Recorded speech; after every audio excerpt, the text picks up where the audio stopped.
remember, we are all going to Oduduwa Republic tonight. Who is ready to go with me? We are all going to Oduduwa Republic. If you are Igbo, Hausa, Yoruba, or anywhere, we are all going to Oduduwa Republic. So, show to Mumbe Aboru, Mumbe Atiemo. Esha Agbasho Bora Egbebe Eje ká lọ. Who are the people forming Oduduwa Republic? My own view, though. My own view. If Emi ò gbọ́ Yorùbá. View tèmi ni mo máa sọ nípa Oduduwa Republic. Mo máa sọ ọpọlọ mi ṣe rí obìnrin ni mí. So jẹun. Kò sí nǹkan tó fẹ́ ṣe sí.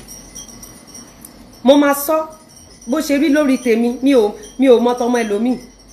Mo máa sọ. So Oduduwa Republic àwọn ló fẹ́ gbé bẹ̀. Tani ṣebí Yorùbá ló fẹ́ gbé bẹ̀. Yorùbá wo ló fẹ́ gbé bẹ̀? I want to know.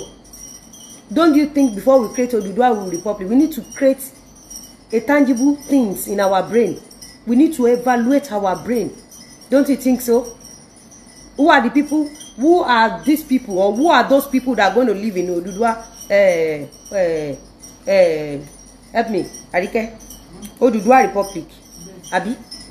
Ta ló fẹ́ gbé bẹ̀? Ṣé wọ? Àbẹ́mi? Ṣé wọ àbẹ́mi? Tá bá nípa fẹ́ create republic ibo ló fẹ́ wà? Ṣé àtẹ̀kọ́ iná ni Oduduwa Republic ti bẹ̀rẹ̀? Ibi tí mo lọ lálẹ́ ni I want to know. Tá bá la fẹ́ ṣe Oduduwa. Yes, it's a good move. So beautiful. And we can achieve it. Bàbá la fẹ́ achieve ẹ̀. Èmi ò mọ̀ bá fẹ́ achieve ẹ̀. Because táwọn kan bá jáde fún rally, àwọn àárín wọn náà ló máa pè wọ́n bí tó ti máa wá kó wọn. Àwọn àárín wọn náà ló máa pè wọ́n bí tó ti máa kó wọn. Àwọn wo ló fẹ́ ṣe Oduduwa Republic? I don't know. I don't get it. Oduduwa Republic ṣé southwest ni àbí northwest? I don't know. Because if you are to talk about Oduduwa, you don't know some things. See, I'm into properties, and I will tell you some things that I know about Lagos State. If you think if you want to create Oduduwa Republic, and Lagos State will be part of it, mi ò mọ̀ bóyá àwọn Yíbò máa gbélé wọn lọ. Because tí n bá bẹ̀rẹ̀ sí ní sọ facts and figures, tèmi mọ̀ èmi ni mo sọ, ó lè má wà clear. Ó lè má clear. But nǹkan tí mo mọ̀, àwọn ibì kan wà tó jẹ́ àwọn èèyàn jàǹkànjàǹkàn ló ń gbé bẹ̀. 80% àwọn tó nílé ń bẹ̀ are Igbos. 10% Hausa, 10% ní Yorùbá. So tẹ́ bá lè fẹ́ ṣe Oduduwa. You see, before we start fighting for something, we need to do our findings. I don't know. Àwọn ọmọ Igbo tó jẹ́ artist, wọn ò ṣiṣẹ́, wọn ò jálàmbá, wọn ò tajà, wọn kọ́lé, wọn ralẹ̀. Mi ìdẹ̀ tí rí èèyàn kan tó jáde nínú ọmọ Igbo tó láṣẹ́wó ni wọ́n. But àwọn Yorùbá ti yín tó ń ṣiṣẹ́ tí ò sùn tí ò wo, tó bá ń ṣoríire aṣẹ́wó lẹ̀ ń pè wọ́n. Ṣẹ́yìn lẹ fẹ́ create Oduduwa, ẹ̀yin lẹ fẹ́ gbé ní Oduduwa. Ẹ̀yin tó jẹ́ pé èèyàn ti yín àfi kẹ́ ẹ̀ bá jẹ́.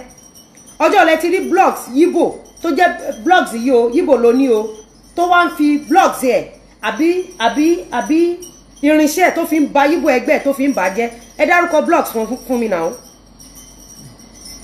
Ẹ dárúkọ blogs kan fún mi tẹ́ mọ̀ pé blog yìí ọmọ Igbo ló ní o, tó dẹ̀ fi ń fa ọmọ Igbo artist àbí olóríire kalẹ̀. I want to know now, why are you deceiving yourself?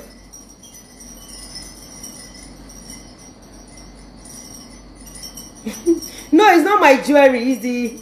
It's the light. Someone said I'm hearing woro woro. It's the light. It's not my jewelry. It's not my jewelry. Please, it's not my jewelry. Kò yé mi, àwọn tó fẹ́ ṣe Oduduwa Republic kò yé mi o. Ẹ̀yin fẹ́ ṣe Oduduwa Republic, ẹ̀yin Yorùbá tó jẹ́ pé gone are the days tí wọ́n bá fẹ́ host àwọn Yorùbá ní ìlú òyìnbó. Artist tí ò dé ìlú òyìnbó rí London America, wọ́n máa fi báàgì bàtà ránṣẹ́ sí, báàgì aṣọ ránṣẹ́ sí. Ṣé àwọn aṣẹ́wó lẹ fẹ́ kó sí Republic of Oduduwa àbí Oduduwa Republic? Àwọn aṣẹ́wó, àwọn olè, àwọn oní cocaine. Kò yé mi àwọn tẹ́ fẹ́ kó síbẹ̀. Kò mi mọ̀ ni àwọn ọmọ Yahoo lẹ fẹ́ kó síbẹ̀. Because wọ́n ní amúkun ẹrù ẹ wọ́n ní ìsàlẹ̀ ní kẹ́ wò. I don't get it. You just, you know, it's a beautiful thing. But àwọn kankan wà tí ó lè work. Àwọn kankan wà tí ó lè work. ń wo tó nígbà tí à ń ṣe movie tí wọ́n pirate ẹ̀ wọn ò rí pirate yọ kúrò l'Alaba ẹ dẹ̀ sọ pé fẹ́ ṣe Odùduwà Republic. Ǹjẹ́ ẹgbẹ́ research reason tí wọn ò fi rí private àwọn tó ń ṣe pirate yọ tó ń pirate movie wa tí wọ́n ṣe rí wọn yọ kúrò l'Alaba. Oh, come on.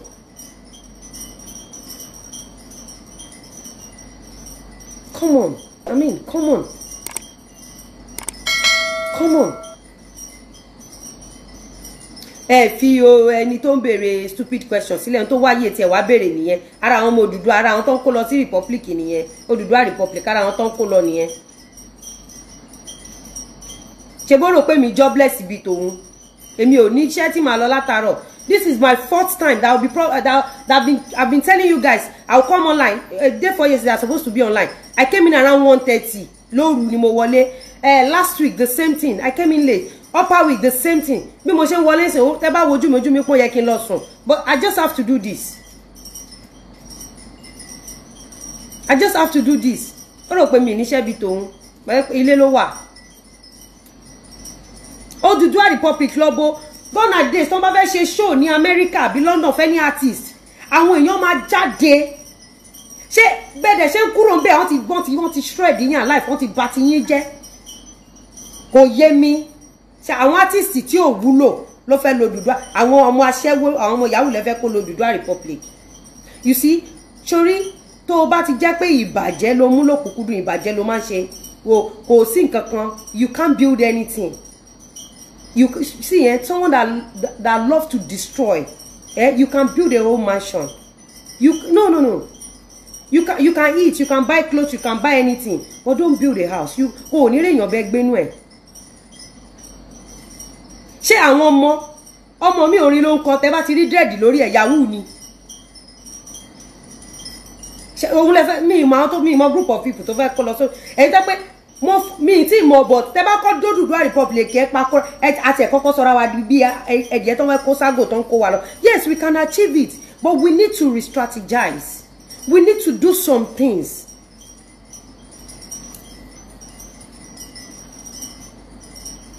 Àyíkẹ́ fóònù fún mi signal ṣé fáànì ò tí ì ṣe. Mi ò recharge ẹ̀. Oh, recharge fáànì. Kò ṣe àwọn charge tá lò. A ní láti ṣe àwọn nǹkan kan. Àwọn tó bá ṣe fún yín ẹ wà àwọn journalist ẹ jẹ́ ká bẹ̀ látọ̀dọ̀ àwọn journalist.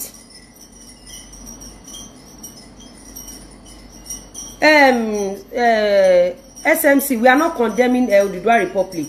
We are not. Nobody is condemning it. You need to listen. Nobody is condemning it. How will I condemn something? How will I condemn something that will benefit me, that will benefit my generation? So if you don't get, maybe you should watch the show. Nobody is condemning it. Nobody. Because I will benefit from it. You will benefit from it. But ọ̀rọ̀ tí mo ń sọ torí kò kàn wọ́ ó lè má yẹ ibi tí mo ti ń bọ̀rọ̀ bọ̀. Because àwọn èèyàn jàǹkàn tó yẹ kó wà níwájú kinní yìí ẹ lè pè wọ́n torí ẹ ti bà wọ́n jẹ́. Ẹ ti sọ̀rọ̀ àlùfàǹṣá. Because tó bá sọ pé wọ́n fẹ́ create ẹ jẹ́ sọ fún ṣẹ́rí journalist, they are very powerful. Ṣẹ́rí journalist ẹ̀ ń wò yẹn àwọn press. Tá bá fẹ́ create Odùduwà Republic lẹ́ni press lásán ti tó wọ́n máa handle ẹ̀. Wọ́n máa handle it, everything dẹ̀ máa work out. But nǹkan tí mo sọ ni pé gbogbo tools tí àwọn Odùduwà ní kí náà fi tools yẹn ṣe ṣọ́ fi ń bring around down ni àbọ̀n fi ń take around to next level.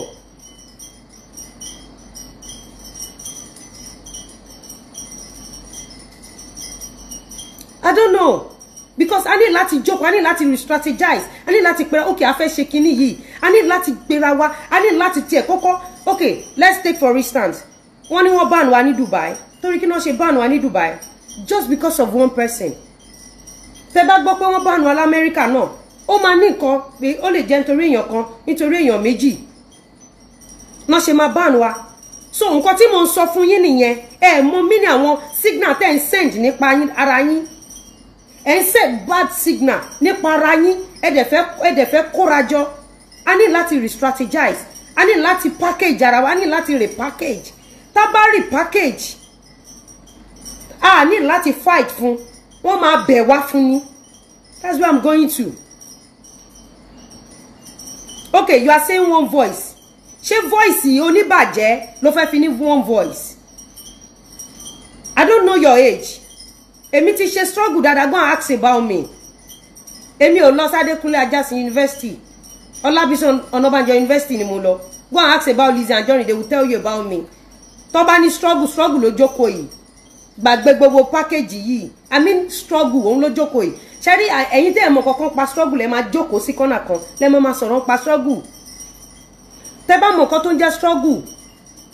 Tí èèyàn bá gbé struggle kalẹ̀, àti àwọn kan wà tá máa fi ẹ̀mí wọn ṣe ètùtù struggle yẹn. Àwọn kan dé wà, àwọn náà máa gbé adé struggle yẹn. So you don't know anything about struggle. Go and ask about Lizzy Anjorin. Òun ló sì wà lára mi nísìn ní the business mi. Òun ló sì wà lára mi. Uncle Sunday Igboho, Uncle Gani Adams. They are on point ní gbogbo wọn wà. But àwa èèyàn kankan àwa kí là ń ṣe because nísìnyìí mo mú fóònù yìí dání. Samsung sọ pé fóònù yìí o òun fẹ́ ta 1 million. Fún jẹ́ kí n wo àwa la provide fóònù ọwọ́ mi yìí. A dẹ̀ fẹ́ ta ní 1 million. Àwa 100 là ń gbé nínú ìlú yìí, a dẹ̀ fẹ́ ta ní 1 million. Inú àwa 100 yẹn èèyàn 95 dẹ̀ ti bà kíní jẹ́. Ta ló fẹ́ ra lọ́wọ́ wa ní 1 kobo? Ta ló fẹ́ ra lọ́wọ́ wa ní 1 kobo? Kò sẹ́ni tó máa ra lọ́wọ́ wa. So you don't know anything about struggle. Tó bá fẹ́ kọ́kọ́ gbá sóògùn á kọ́ package ara ẹ̀. Òun ni tẹ́ bá wo àwọn kan tó bá ní wọ́n belong ní school. Ẹ máa rí nǹkan tó kọ́ máa ṣe just to create awareness. Wọ́n máa create fear sáwọn èèyàn nínú. And anybody tó bá dalẹ̀ nínú wọn kì í tamper kíni wọn justice wọn pẹ̀lú mercy. Tó bá gbọ́ pé lè dalẹ̀. Téèyàn kan bá dalẹ̀ inú àwa tá ń lọ yẹn. Ṣé mo èèyàn tó máa jáde pé ẹ má ṣe bẹ́ẹ̀. Ẹ má ṣe bẹ́ẹ̀ o, ẹ má ṣe bẹ́ẹ̀, ẹ má ṣe bẹ́ẹ̀. So tá bá la fẹ́ ṣe struggle, a ní láti kọ́kọ́ package ara wa. A ní láti package ara wa. We don't need ẹ gbàgbé pé do you have to call someone? Èmi àti agbọ́dọ̀ kọ́kọ́ bẹ̀rẹ̀. Tá bá ti pera wa ní gold. Ibi tá àwọn tá fẹ́ sọ wípé nǹkan báyìí la fẹ́, wọ́n máa ra bàbá ni. Ó máa ra bàbá ni.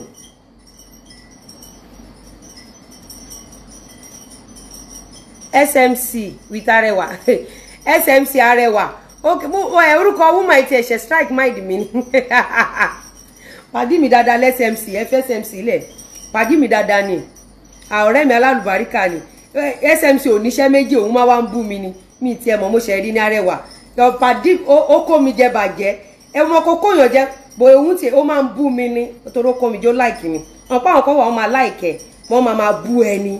Wọ́n máa bọ́ máa ṣó ẹ̀ SMC pàdí mi ni. Mo mọ̀ dáadáa wọ́n máa ń bú mi ni. Ilé di méjì. Don't respond to SMC. Pàdí wa ni ó máa ń bú wa dáadáa. SMC ò bá bú mi kò ní jẹun. SMC Arewa. Àwa tí mo tó belong to láti 1960 filẹ̀. Ẹ fi SMC ilẹ̀ pàdí mi ni. Èèyàn Lizzy Anjorin náà ni. So, Oduduwa Republic, I want it as well. Because I know pé oníkálùkù kò sí bá ṣe ń bá lọ yìí eléyìí wà ńbẹ̀ kò ṣe dáadáa nígbà tí bàbá wa wà ńbẹ̀ Ọbásanjọ́ a lot of people ó ṣẹlẹ̀ nígbà tó dọjọ́ tèmi àwọn kan bẹ̀rẹ̀ sí ní appreciate bàbá àwọn kò tún appreciate ẹ̀ mọ́ tí Buhari bá tún kúrò ńbẹ̀ àwọn kan tún máa first thing ta ní láti ní tẹ́lọ́rùn a ní láti work on ourselves a ní láti ní tẹ́lọ́rùn a ní láti ní ìtẹ́lọ́rùn it's very important.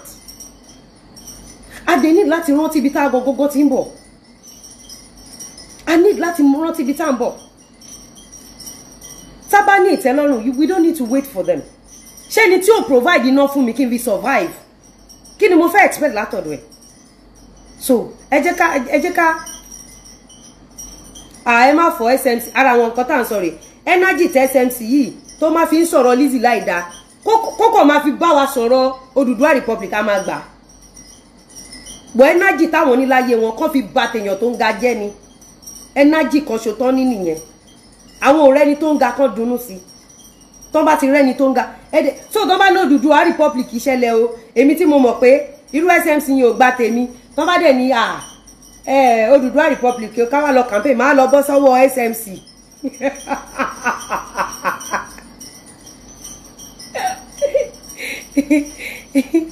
Ọlọ́run Nigerians are suffering in Dubai wo àwa táwa Nàìjíríà gan sọ fàtàrọ̀ mo ti lọ ara mi gbọ̀n mi ti jẹun so kí là ń sọ lẹ́ni ni wípé àwa ọmọ Odùduwà à ń lọ sí republic Odùduwà àdèmàdébẹ̀ lágbára Ọlọ́run lágbára àmàdébẹ̀ o Odùduwà republic àmàdébẹ̀ àwọn wo ló ń lọ beautiful idea ẹ̀dẹ̀ ni o very nice idea yeah bọ̀ kọ́ lóun kó fún wa ṣe á máa rí ṣe wàá gbọ́dọ̀ mọ àwọn tá à ń lọ sí Odùduwà republic ṣé boss low chicken náà ń lọ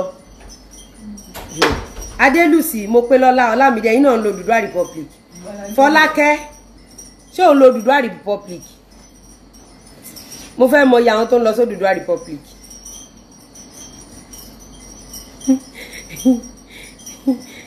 ẹ jọ̀ọ́ nítorí Ọlọ́run ẹ jẹ́ ká mọ iye àwa tá à ń lọ sí Odùduwà republic because èmi kẹ́ tó gbé mi kúrò nílé pa ń lọ sí Odùduwà màmá àwọn tájọ fẹ́ gbé ń bẹ̀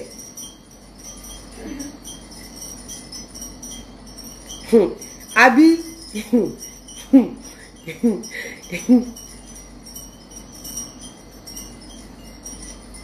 you don't want to mọ nǹkan tẹ́ ẹ ṣe nífẹ̀ẹ́ wọn bẹ̀ tí tábà kóra wa jọ Odùduwà in England Odùduwà in US Odùduwà in Italy Odùduwà all over the world a máa sọ pé a máa ń pariwo one voice every day kan tó bí mo ti máa ń gbọ́ one voice yẹn ẹ jọ kí ló ń jẹ́ one voice ta ló máa jẹ́ president èmi a máa háwó ń bẹ̀ ni o a máa print owó fúnra wa tèmi bá jẹ́ president Odùduwà a máa print o machine owó báyìí ẹnu ọ̀nà ilé everybody ló máa wà èmi tí mo like nǹkan tó dáa palace mi gold la máa fi kọ́ mọ́tò mi má dàbí ọba ẹ̀wẹ̀ kí n dárúkọ wọn school táwọn ọmọ máa lọ gold la máa fi kọ́ àpàlẹ̀ mi tó bá wà nílẹ̀ ká nà ní ẹ̀fẹ̀ mi jẹ́ Odùduwà wo ọmọ ẹ̀ka wọn gist lọ́ba yọ wá lọ́rùn one voice see one can never come from mouth or mouths of a person or group of people tí wọ́n ní envy tí wọ́n ní evil is not possible get it right one voice no ẹ jẹ́ ká máa lo Yorùbá mi ẹ jẹ́ ká máa lo Yorùbá ẹ má pé ká sọ̀rọ̀ in one voice má lè sọ̀rọ̀ in one voice a lè sọ̀rọ̀ in one voice ẹ jẹ́ ká sọ pé ẹ jẹ́ kọ́kọ́ máa rọra lọ́wọ́ náà ibikíbi tá bá ti pàdé ara wa ká tẹ̀ kọ́kọ́ ṣe yẹn náà àti ń build ẹ̀ nìyẹn ẹ jọ ṣọ́ máa jẹ́ kóbìnrin jẹ president nínú Odùduwà republic mo fẹ́ mọ̀ ni ok ẹ̀rí a fẹ́ ṣe show kò mú shampoo wá eléyìí máa jẹ́ kí irun yín dark ó máa dúdú gan irun yín máa pure black kò dẹ̀ sí dáì bẹ́ẹ̀ hábà ni tí irun yín ò bá dúdú ẹ lè wọnú Odùduwà republic Odùduwà republic ẹ lè tí irun yín ò bá dúdú ẹ lè wọ Odùduwà republic I'm not joking o ẹ má rò pé mo ṣe eléyìí face wash rè ẹ bá lọ ní pimples kan tẹ ní pimples ẹ rò pé fẹ́ wọnú Odùduwà republic ara àwọn tá máa fi jẹ́ SMC nìyẹn àti gbogbo àwọn journalist tó jẹ́ Yorùbá tó máa ń bà wá jẹ́ tó máa ń bà wá onítíátà jẹ́ tó máa ń bú wa pimples ò ní jẹ́ kẹ́ ráyè wọnú Odùduwà republic àfi tẹ́ bá wá ra kinní yìí lọ́wọ́ mi tẹ́dẹ̀ra tẹ́ bá ní dark knuckles tẹ́wọ́ yín bá jóná ẹ lè wo Odùduwà republic ṣé ẹ mọ̀ bẹ́ẹ̀ fún